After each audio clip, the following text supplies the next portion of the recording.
And welcome back to Reactioncast. It's your host, Jesus, aka Tyrant Dominus, here to bring you another series review. This time around, we're going to be talking about Peacemaker. And today we have a special guest, Josh from GingerFlix. What's up? Thank you for having me. Yes, we've been on this journey of Peacemaker, and what a journey it has been. We gave our first impressions of the first 3 episodes, and the lead up to the overall series. The best way I can put it is, if you would have told me if they can make a television series out of an obscure villain from a movie, like a spin-off, I would have said that's not possible. Like, I've never heard of Peacemaker or anything. Yep. But James Gunn did it. He did it, and I'm like, oh wow. And I love what they did with Peacemaker. Like, you felt for him a lot throughout the entire series. Like, and I believed it. I think we gave some of those notes in our first impressions. So we're gonna try to first do a non-spoiler review and then kind of go into the more deep talks afterwards. So Josh, what were some of your thoughts of Peacemaker as a series? You know what? I'm on board with kind of what you're saying. Like, I loved Suicide Squad, and I mentioned that in the podcast last time I was on. But yeah, I loved him. I mean, I thought he was a good villain in that movie, but he still held his own.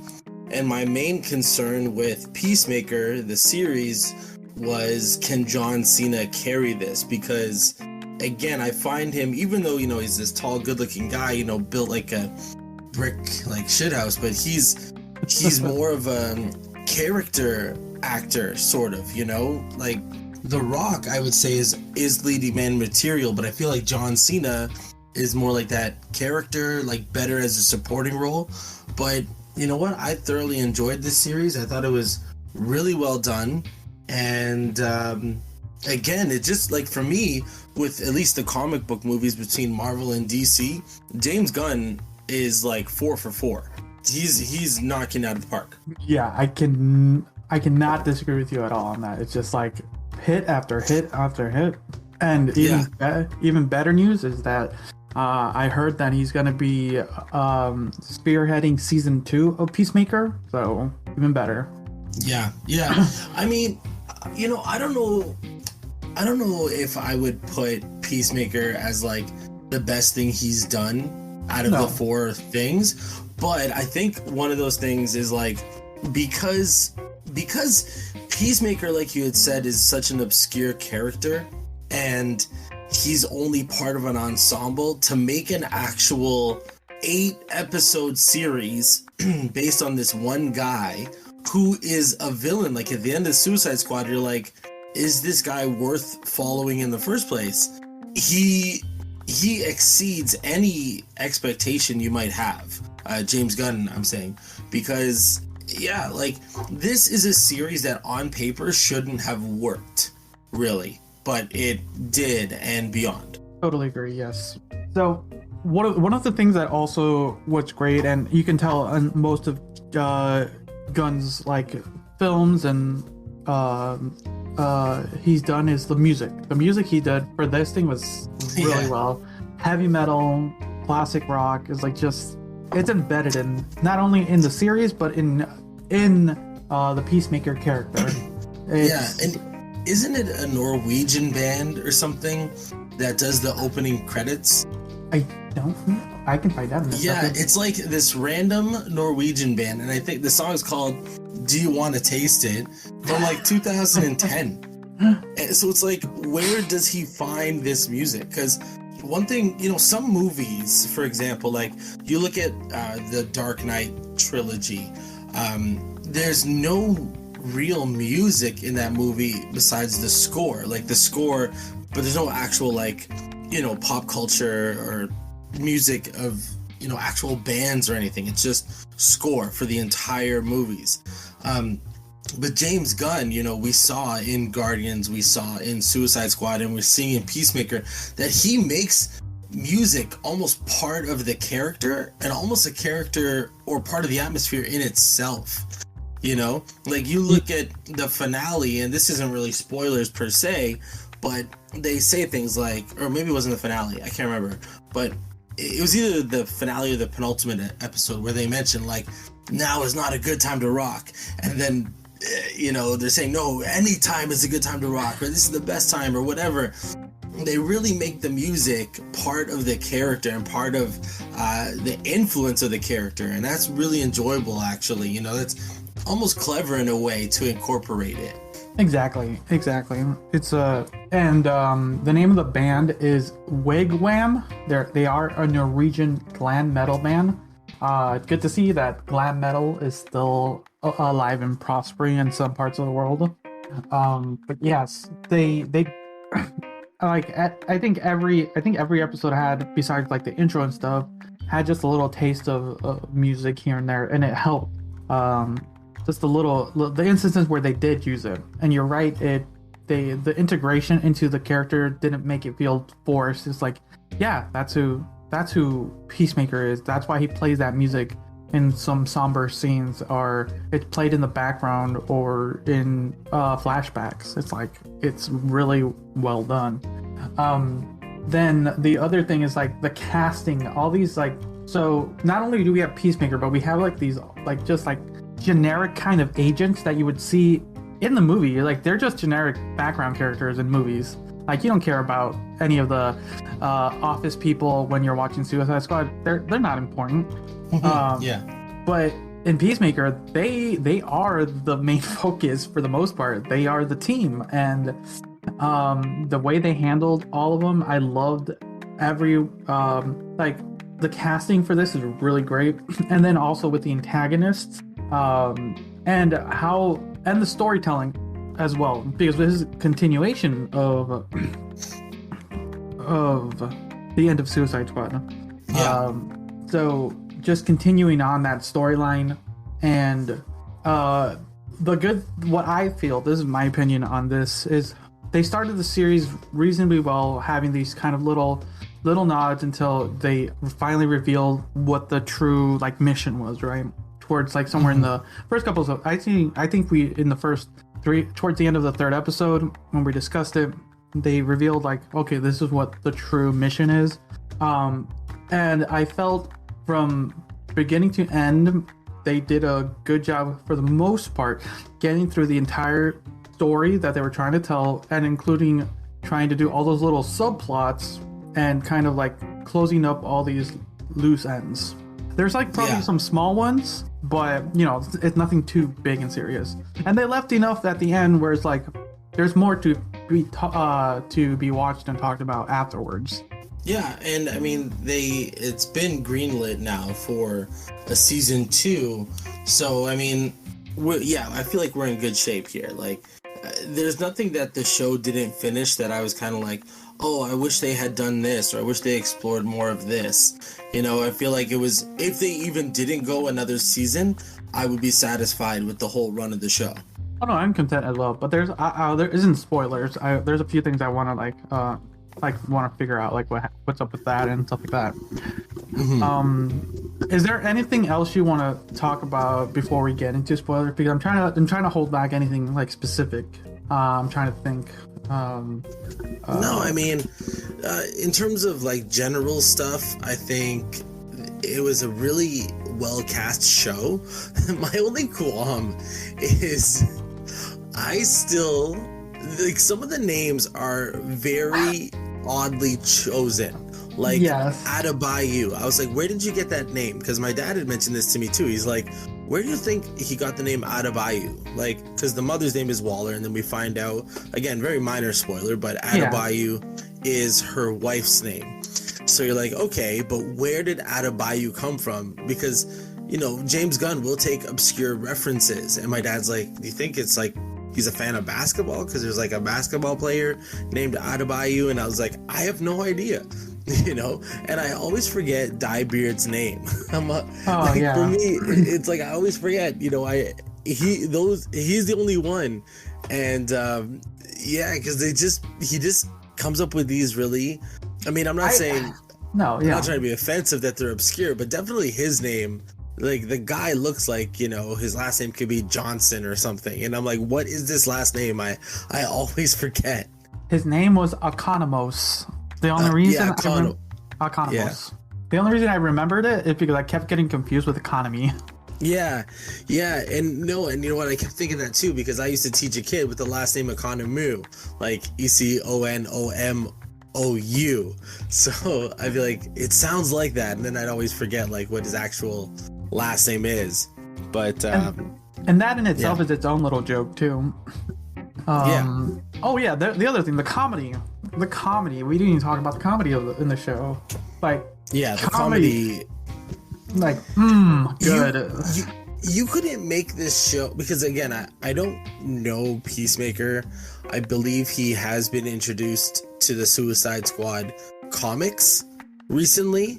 Or I don't know if he's probably been around longer, but currently I think he is on the Suicide Squad team in the comics. But the guy, from what I understand, there's not a lot of comedy. Same thing with Vigilante. These characters are like Vigilante is like a Dexter, which he kind of is in the show, but he's like a killer. Like he'll kill the bad guy, no remorse. And they really play up the comedy, especially with these characters, and it works. And I feel like if the show didn't do that, it wouldn't be as good. No, yeah, yes, like all the little like back and forth between two characters, or just like sometimes just circle jerking each other for the most part. It's just that it's a well-written show, and I would like to know how much of it was like ad-libbed too. But for the most part, yeah, like there's everything from some childish humor to even some crude humor to some very like it never to the point where you have to kind of like, it's like thinking man's humor. It's just like it's there, it's funny, and next scene and action. Yeah, and you know, again, because I believe James Gunn directed and wrote each episode, right? I could be wrong. But he wrote all of them. He directed 6 out of the 8. Oh wow! So, okay. Yes. So the only 2 he didn't. Yeah.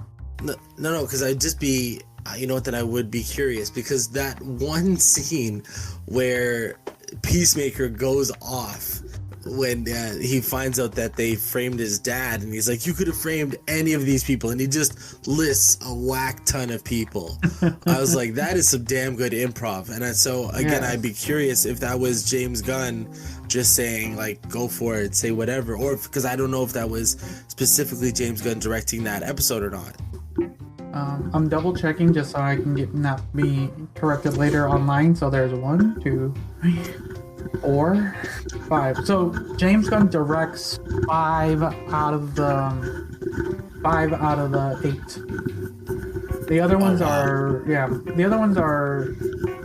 a lot of other different individuals, but for the most part, he kind of directs most of them. I don't remember which one that episode is specifically, so I can see. I'm kind of looking through the synapse.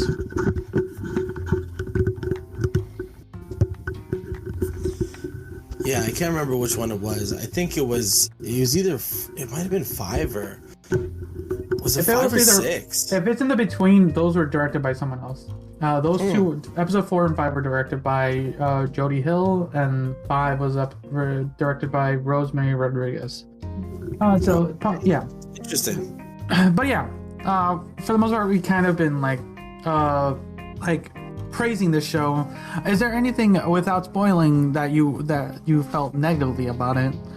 If not, then we'll kind of rate the series and then jump into some spoilers. Negative stuff. Not that I can think of off the top of my head. Again, I guess I'm still torn as to what Adebayu's purpose was. Like, why her specifically? You know what I mean? Like, her mom said, you have, like, only you can do this in the first episode, and she didn't do anything utterly special to me that anyone else could have done. So I don't know. You could correct me on that one. Yeah, and like, yeah. So I don't know. I don't know. Nothing off the top of my head. Nothing big. There's nothing like really big to like really like get on it. I think it's one of the few shows that I can really like there's little things probably to nitpick, but besides that, there's nothing really wrong with this show. No. So let's give it our review and then our rating and then go jump into some spoilers. So what would you rate this series, season 1 of Peacemaker? Out of like 10? Yes, out of 10. I gotta go like, it's easily a 9 for me. You know, in terms of quality, pacing, overall, like I don't think I'd say it's like a perfect show, but it's really damn good. So it's definitely a 9. Okay. So for me, I'm bouncing between a 9 and a 10 as well. I enjoyed every season. I wanted more every season, every time an episode dropped, and the cliffhangers they did for these were like really good. It felt, there were sometimes I wish the episodes were a little longer. Like the final episode, I think episode 8 was like only like 35 minutes long, so it felt a little short. But besides that, I think I'm gonna join you. I'm gonna make it a 9 out of 10. 9 out of 10. Besides that, because the finale scene for sure, like almost got me to a 10 out of 10. But we'll talk about that in spoilers. But yeah, Josh and I both gave it 9 out of 10. So we're gonna be jumping into spoilers. So if you don't want to continue, if you haven't watched the series yet, go watch it. So you can stop listening here and come back to it afterwards, and you can hear all our thoughts of every episode afterwards. But yeah, this is gonna be your warning. As always, if this is where you're stopping, go catch Josh on GingerFlix. They also review movies. And do you guys do TV shows too, or just movies? No, generally we don't do TV shows, not on the podcast or anything. Okay, so they review films. Great guys to listen to. I will do a review here and there, maybe on our YouTube channel, if you're checking that out. But and that's just GingerFlix as well. But yeah. Also, don't forget to follow Josh on TikTok. He is amazing on TikTok. Go give him more follows. Yeah, thanks. But yeah, so final warning: we're going into spoilers. This is your own fault if you get spoiled.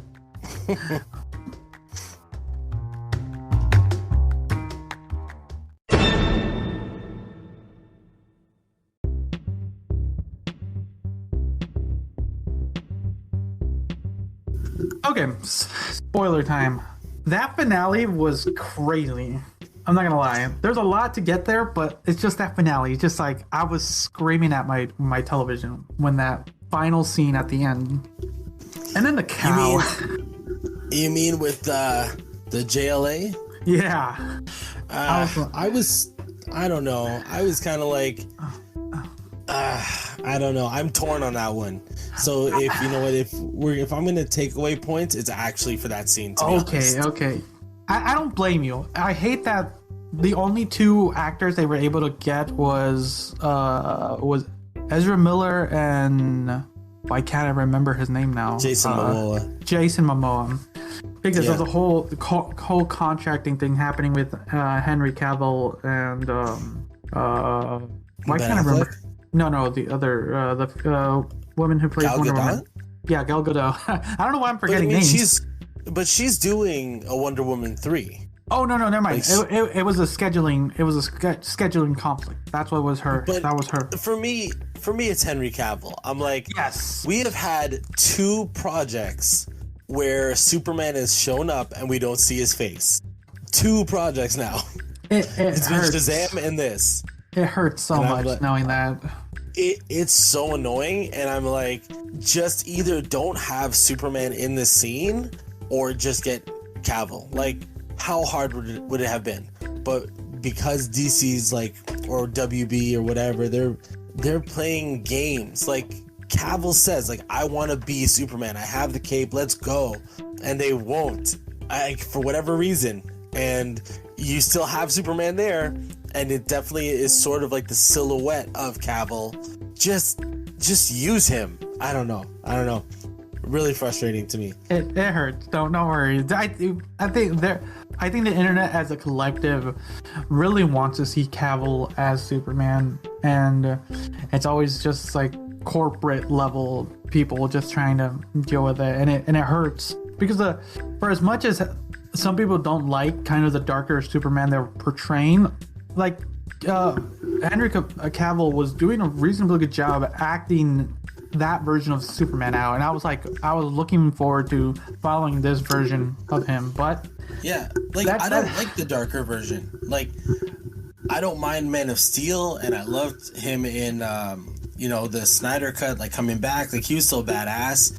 But I'm like, no, give me a Superman. Because here's another thing too, and this doesn't have to do with Peacemaker. This is a slight little tangent, but I critiqued. They did this. DC released that trailer of their upcoming projects, right? And it's like Black Adam, The Flash, Aquaman 2, and something else. I can't think of it off the top. But those movies, and in the Batman, and in the trailer had this music that would be more of a Superman style theme. Like it's full of hope and joy and inspiration, and you have Batman and Black Adam, like characters who are either anti-heroes or strike fear into their enemies. They don't embody hope, these characters. And I'm like, why? Like I get, because you don't have a Superman movie coming out, so you're not going to feature him or anything. Like that makes sense, but it just seems like Warner Brothers going out of their way to just erase Superman, which again, I've heard rumors they're doing that, and it pisses me off. Like, just, you can't have any DC universe without Superman or Batman or Wonder Woman, but the Trinity, basically the Trinity. You can't have them without Trinity. the Trinity. But I mean, the Batman is still going to have his movies. Wonder Woman's still going to have her third movie, and Superman only has one. He has his one, and then he was relegated to a supporting character in his sequel, and then barely a supporting character in the Justice League movies. Well, that is our rant for Superman. Yeah, so that for me, that finale, like, don't get me wrong, I thought the dialogue was funny between Aquaman and the Flash. I thought that was funny, and I enjoyed that. But for me, just the lack of Cavill, it was really glaring to me. That took most of my focus, which it probably shouldn't have, but Yeah, no, I totally feel you. Like just a little spark of just seeing the silhouette was that got me, but then kind of knowing after kind of the scene continued and we only saw two people appear from the shadows. That's when I like, okay, that was nice. But back to Peacemaker. So let's just kind of jump into a little bit episode per episode, because it's gonna take us forever if we have to talk episode per episode. So we're just kind of gonna run through it really quick because we talked already about the first 3 episodes. So within episode 4, this is where Judo Master. This is one of my complaints about Judo Master, is he was like kind of the side villain, and toward the end they never fully utilized him. He was just there to kind of cause trouble. That was one of my gripes, is like, I wanted to... What happened to him at the end? Because I remember, because this is, I for some reason I barely remember episode 6. I was like, dang, I totally forgot, Adebayo planting the journal and all that stuff. Like, I didn't remember it. I was like, when did that even happen? For whatever reason. But Judo Master, right? Because he gets captured by the team, right? Yes, yeah, basically by the team. He's like, and then he fights John Cena, and then he gets shot by Adebayo, right? Yeah, and then they have that little quip about moving your muscles and with ki and everything. Yeah, the whole thing. Mm-hmm. But then he's fine after that, right? He just has a little bandage around his torso. Yeah, and Economos is kind of on babysitting duty. Yeah, and Judo Master took damage because Economos also was bashing his head in with like, what was it, a crowbar or something? Yeah, back in episode 3. And for whatever reason, he's still alive and kicking. Hey man, but how did he escape? So he escaped. He kind of did his thing again, where he just kind of broke himself out. Because it didn't look like they restrained him even further. They just still put him back in his normal restraint. So I don't understand why they did that, because they knew like, oh, he escaped through here once. He's probably gonna do it again, so try even harder. But no, he did that again, and then he kind of did that whole scene in the wasn't a quickie mark. What was it? Drop and go? What was the name? It was something like that. It was one of those, like generic outside a gas station kind of thing. So, but yeah, Judo Master was one of those like loose ends, like I was like talking about earlier, where it's like he started off with he was an interesting sub villain, and I thought they were gonna kind of maybe utilize him a little bit more. When they captured him, I was like, okay, what are they gonna do with him? And he just was kind of more of an annoyance than an actual threat, I would say. Yeah, like I guess getting a solid like fight scene or something with him at the end would have been good. Yeah, something to just make him like, this is the moment. Like, okay, this is like the one-on-one, maybe like Vigilante versus him, or Economos and Vigilante, or something to kind of like close it off a little bit. But we just got him like at the end of the scene, just kind of crying in the field, and I'm like, okay, sure. Is that what happened to him? Yeah, I just remember him stealing the car, and that's it. So he stole the car. He went and attacked. Okay, so we'll get to that a little bit, because there's also when before that we found out that Myrn was actually a butterfly. And were you surprised about that? I was like, oh shit. I'm like, oh. I was surprised for sure. I didn't think that would happen. I thought, because wait, he got turned into a butterfly, right? Like we saw it happen. No. He was a butterfly during. He already was one, right? Yes, okay, he already was one. Yeah, right. Because they mentioned it and she figured it out when he survived that explosion. Correct. So yeah, I mean, I thought that was an interesting choice, and I like that they mention, Myrn's butterfly is basically saying like there are some of us that, it's basically saying there are some good butterflies and bad butterflies, and I was like, okay, that's cool. I like that. Yeah, they're not like just like evil monsters trying to take over the entire thing. Like again, that's part of like being a good series, where there's like good and bad people on both sides, and it's just, it's just the way it is. Yeah, exactly. And then we'll talk more about kind of what happens at the end, because there's like that weird gray area they kind of fall into with kind of both factions of the butterflies. But yeah, then because I think it was at the end of episode 5 when what's her name, Adebayo finds out that he's and I thought like, oh shit, what's gonna happen with her? Because I felt like, oh my god, she's gonna die. And wait, was this after or before the gorilla scene? Because that was good too. Like, I don't remember. But the gorilla scene, I felt, was one of the first times we finally got the team being a team. Because I think having that like sequence of happenings, then leading into kind of all the betrayal that happened around like towards the end of episode 6 and 7, with how Peacemaker is and Adebayo, because you kind of really felt like they were actually making a connection, but like having that scene of like them becoming an actual team to then just getting like betrayed, mostly then with the way they handled like Peacemaker, like we kept talking about it in the review. It's just like the way they did his character development throughout this season. You could see him being like an asshole, and toward the end he's less of an asshole. Yeah. And they did like not only him. I think everyone had their own little like character development, but for sure, the show focuses around. Actually, the least one was Vigilante. I think Vigilante is still batshit crazy, but Vigilante's amazing though.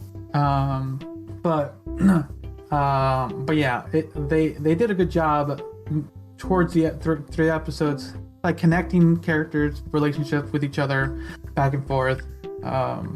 And for sure, for me, the gorilla scene where Economos just chainsaws the gorilla. That was crazy. Oh my god, yeah. I almost forgot about that. Like, because there's so much wacky stuff that happens in this that you're like, okay, where are they going next? And then, yes. Like, oh. So the gorilla. The gorilla.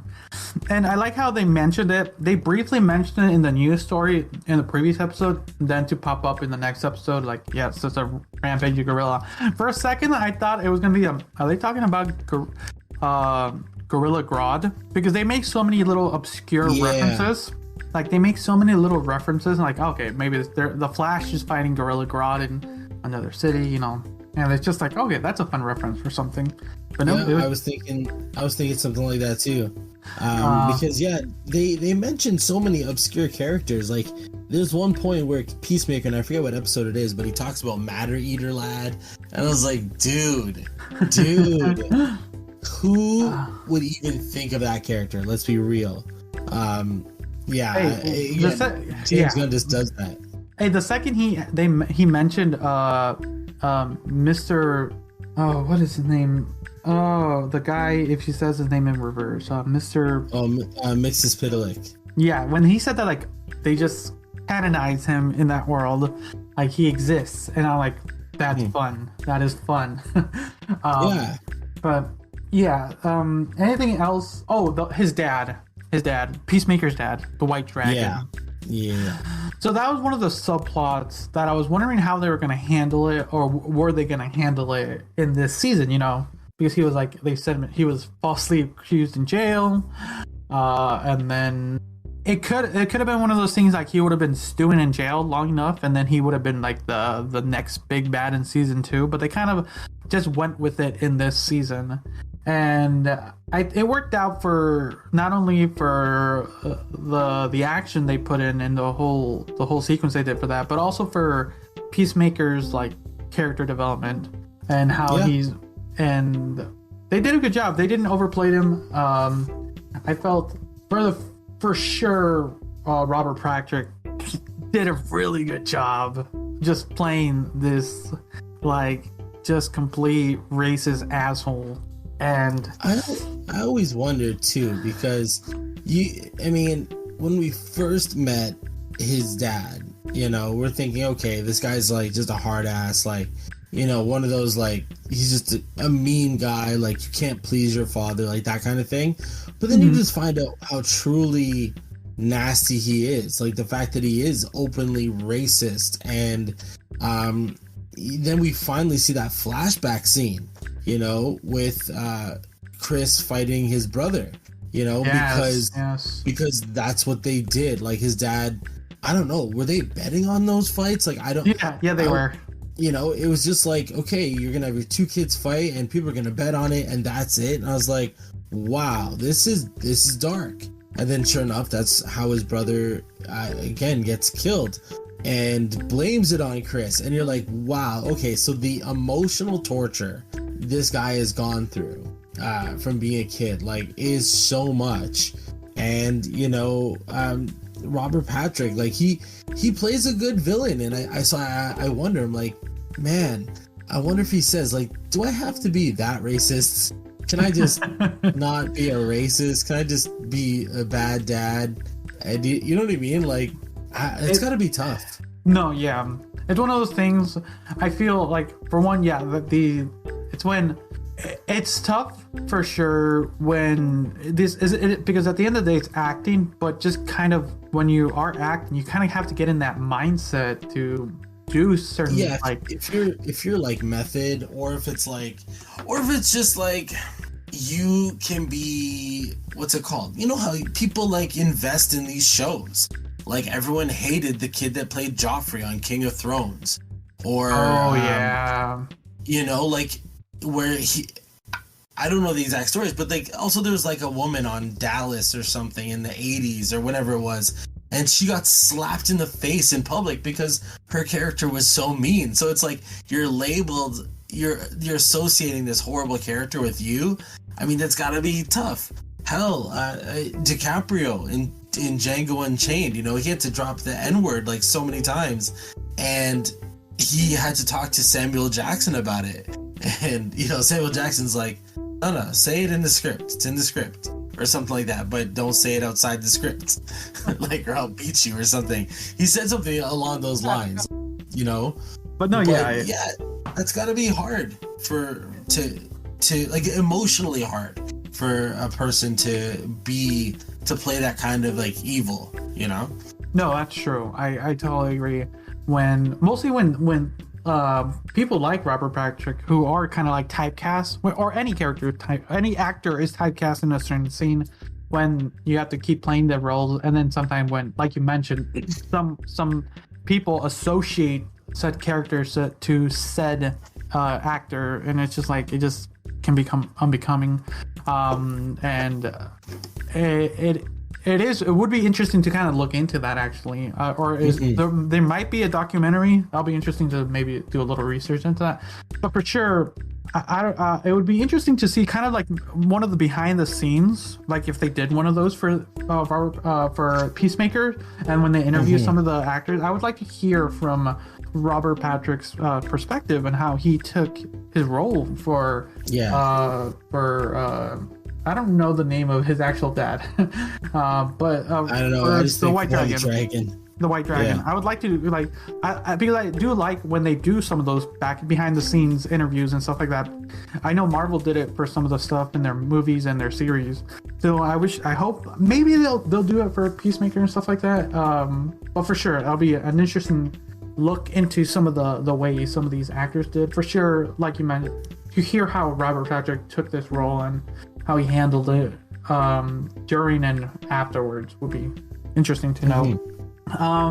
So then let's kind of close off with just talking about the actual like finale, the closing thing for season 1, when they had to go kill the cow. Because for the most part we can say that Peacemaker killed his dad, and for as dramatic as that scene was, we kind of once we knew that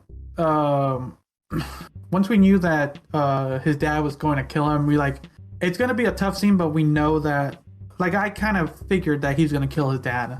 I don't know if you felt that. Too. So it's like, not like... me too. Like, there was no other way. There was no other scenario. Like, and again, they just made his dad such a terrible person that they weren't going to try and redeem him. Like, that's a character you can't redeem, really. No, yeah. And they made sure you know what? Or you probably can, but it's like, why would you? No, you need someone that is unequivocally a villain in the show, and that's his dad for sure. Yeah, exactly. And then kind of we'll talk about this toward like the finale, but what they do with his character afterward as a ghost would be interesting moving forward. Yeah. But yeah, then so we go into the kind of after the whole sequence with his dad trying to kill him, we get into the final part where they have to kill the cow, this giant kaiju thing, and I like how they're just kind of just milking it, like, okay, funny, yeah, they're milking a cow joke. Yeah. And like the whole just trying one finally, I thought that this was going to be the moment that Eagly did something, and I'm glad that they tried and failed, Oh yeah, Eagly like trying to bring the helmet and stuff over there, and that was funny. Like I love Eagly. Like, I want that bird. he's so amazing, and just a moment where you also get another hug at the prior to that, like that's gold too. Yeah. But yeah, the team has to go kill the cow. They try to figure out how to do it. Eagly fails, and that's one of the first times we see Peacemaker kind of dealing with the first sighting of the ghost of his dad, and it was surprising for sure, but then it's really a good telling sign that the way they did it when he's first introduced in the woods to when he's introduced again at the end of the finale when he's sitting drinking beer, that it's gonna be a thing that he's gonna still have to deal with. And I like that it's not like, yeah, he killed his dad and it's like he's all better now. No, it's like for a real individual, like things don't settle that way that easily for people. And I'm glad that they're holding that human like characteristics on Peacemaker. Yeah. What happens after they fail? Economos, that's what he does. Economos. We get this whole great scene with Economos, where he kind of like he had his moments throughout the season, but this was like his big moment where he has to take the helmet down.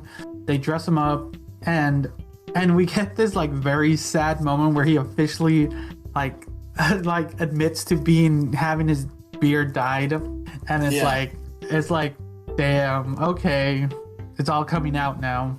And then it just gets buck wild from there, from activating the helmet to them kind of doing this whole like huge fight scene or battle scene with Peacemaker, Vigilante, and Hardcore, just trying to get to the cow to kill it, while Economos and Adebayo are in the background waiting to see hopefully everything goes well.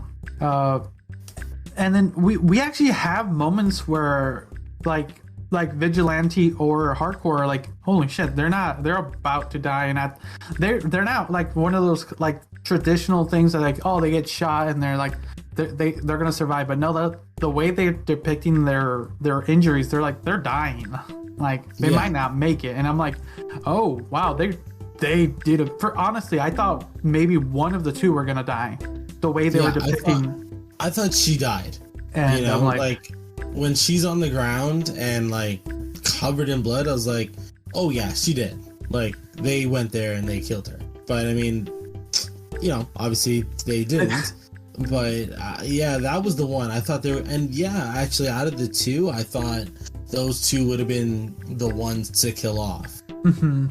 So I'm glad that they did that. They actually put some stakes to some characters, because they're like they could die. Like they kept joking, killing like massive amounts, to kind of what they did in the Suicide Squad when they were killing everyone in the encampment. We're just killing back and forth with was it Deadshot? Not Deadshot. Deadeye and Peacemaker.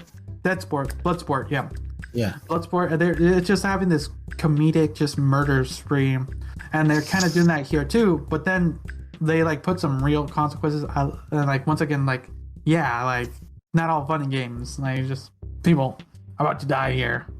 And then we kind of get down below with Peacemaker kind of having this one-on-one with Goth, I think was the name of what he named the butterfly.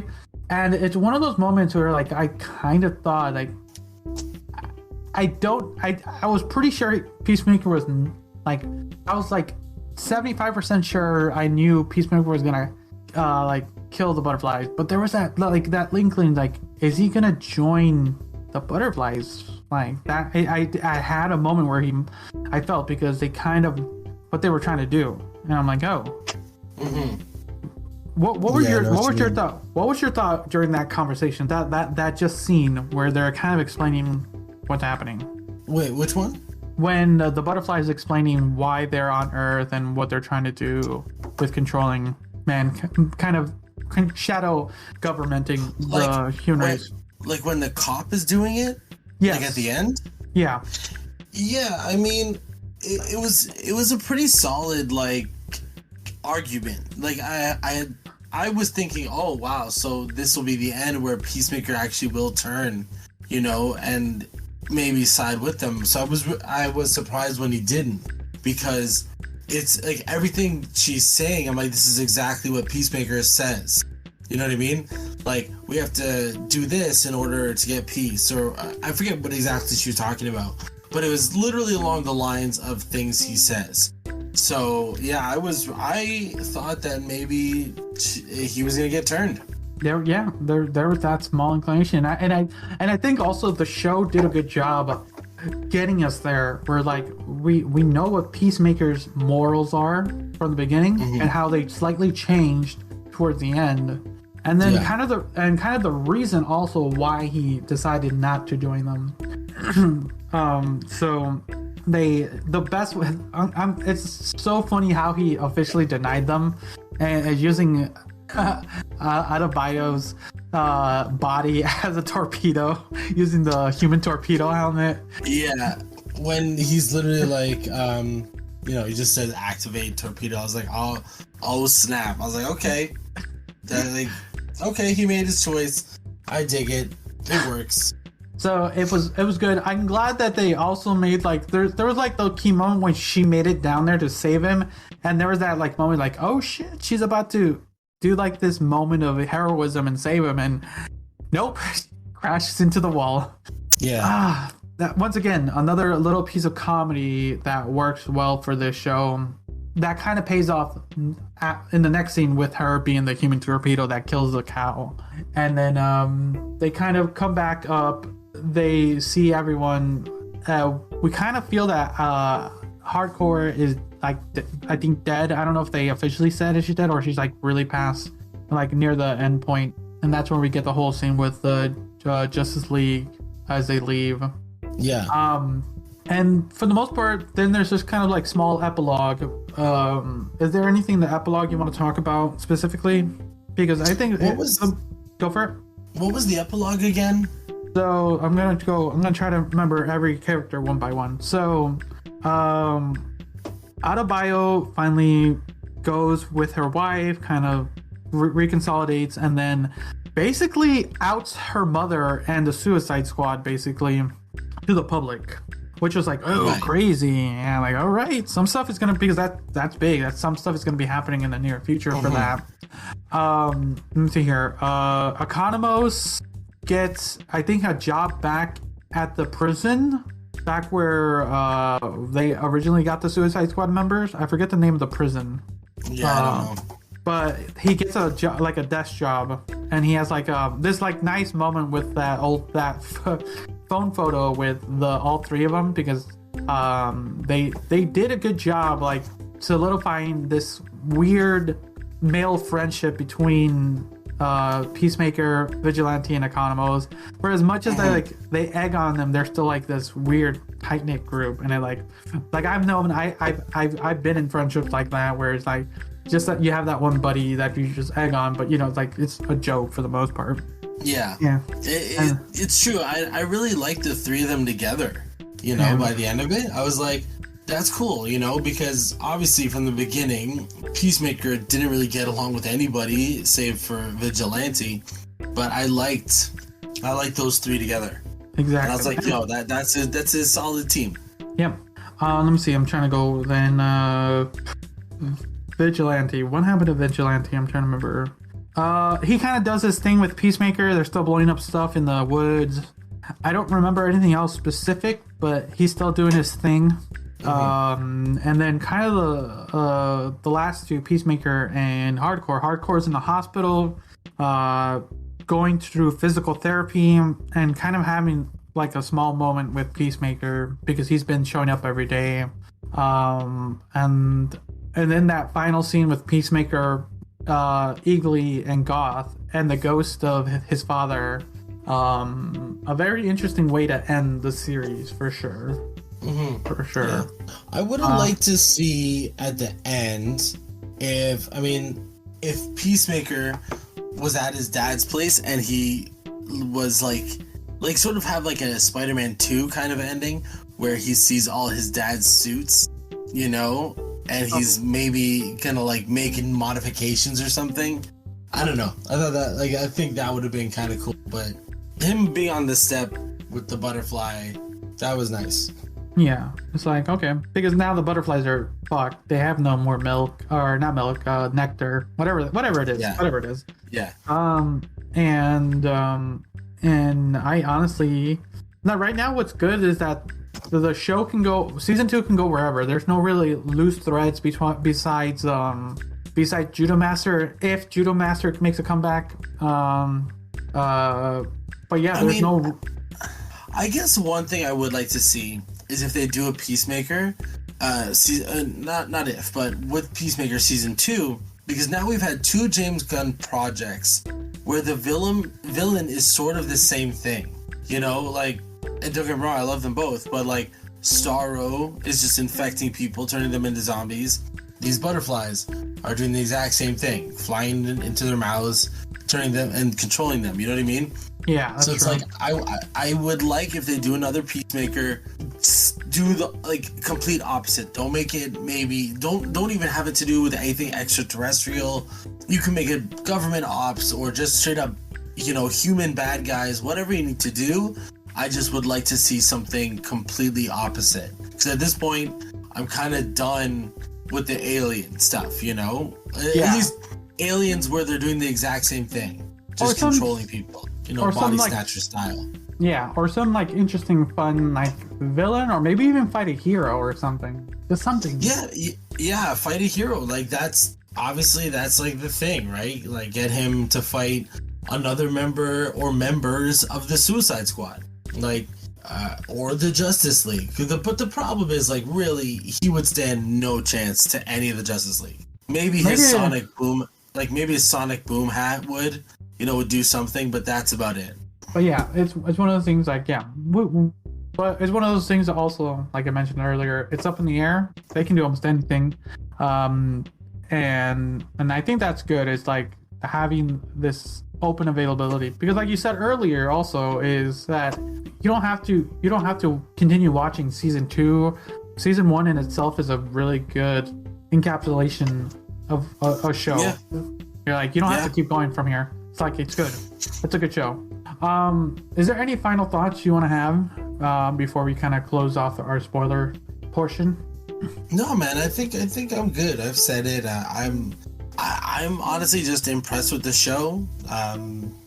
And James Gunn is a genius, man. He's awesome. Yeah, he did it again. Like you said, he struck gold again. And let's see what his next couple projects will be. I actually don't know what his next couple projects are going to be. James Gunn. Probably Guardians 3. Let's see here. I think so. Yeah, I think you're right. Where's James Gunn movies? Yes, Guardians 3 is his next project, or big project. Wait, did he do Brightburn?